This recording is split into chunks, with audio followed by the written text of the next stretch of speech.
Musim panas bukan sekedar pergantian cuaca di medan perang Ukraina, tapi mungkin adalah detik-detik terakhir sebelum dominasi timur benar-benar berpindah tangan. Dan nama yang kini kembali mengguncang peta konflik adalah Vladimir Putin. Menurut laporan The Economist, Kremlin tengah menyiapkan serangan besar-besaran dengan satu tujuan, menghancurkan pertahanan Ukraina di Donbas secara total.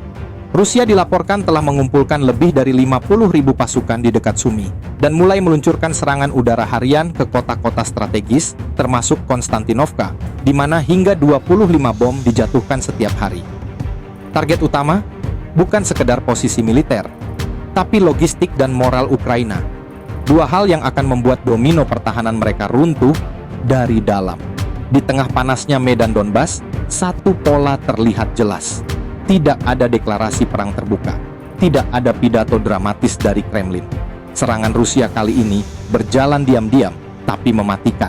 Ini bukan lagi perang versi sebelumnya, yang diumumkan berhari-hari di media sebelum serangan. Kali ini, tidak akan ada aba-aba, hanya ledakan.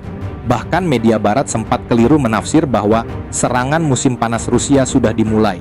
Tapi menurut The Economist, serangan itu baru tahap pembuka. Karena Putin memilih strategi pemanasan tanpa suara, menguatkan tekanan di garis depan, memperluas kekuatan serang, lalu menyergap, bukan dengan kemegahan, tapi kehancuran yang tiba-tiba. Saat ini, unit tempur Rusia telah mengapit Konstantinovka dari 3 arah, dari tenggara, barat, dan utara. 8.500 warga sipil masih bertahan, meski evakuasi dilakukan setiap hari sebelum pukul 3 sore. Intelijen Ukraina mengkonfirmasi bahwa kekuatan Rusia tidak hanya besar, tapi juga disiplin dan bertahap. Mereka tidak terburu-buru, tapi terus menekan. Dan yang paling menakutkan, teknologi drone Rusia. Dengan sistem kendali berbasis serat optik, mereka mampu menembus sistem peperangan elektronik Ukraina, menghancurkan jalur suplai dalam radius 40 km dari garis depan. Drone murah tapi efektif, seringkali melakukan serangan bunuh diri, mengoyak benteng Ukraina dengan efisiensi yang brutal. Ukraina memang pelopor dalam penggunaan drone di awal perang, tapi Rusia belajar dengan cepat. Kini, dalam hal jumlah dan efektivitas, drone Rusia melampaui Ukraina. Dan lebih buruk lagi, jumlah pasukan cadangan Rusia terus mengalir ke medan tempur, menguras stamina pertahanan Kiev. Putin menargetkan 2 kota kunci, Konstantinovka dan Chasiv-Yar, atau yang dikenal sebagai kota tentara merah.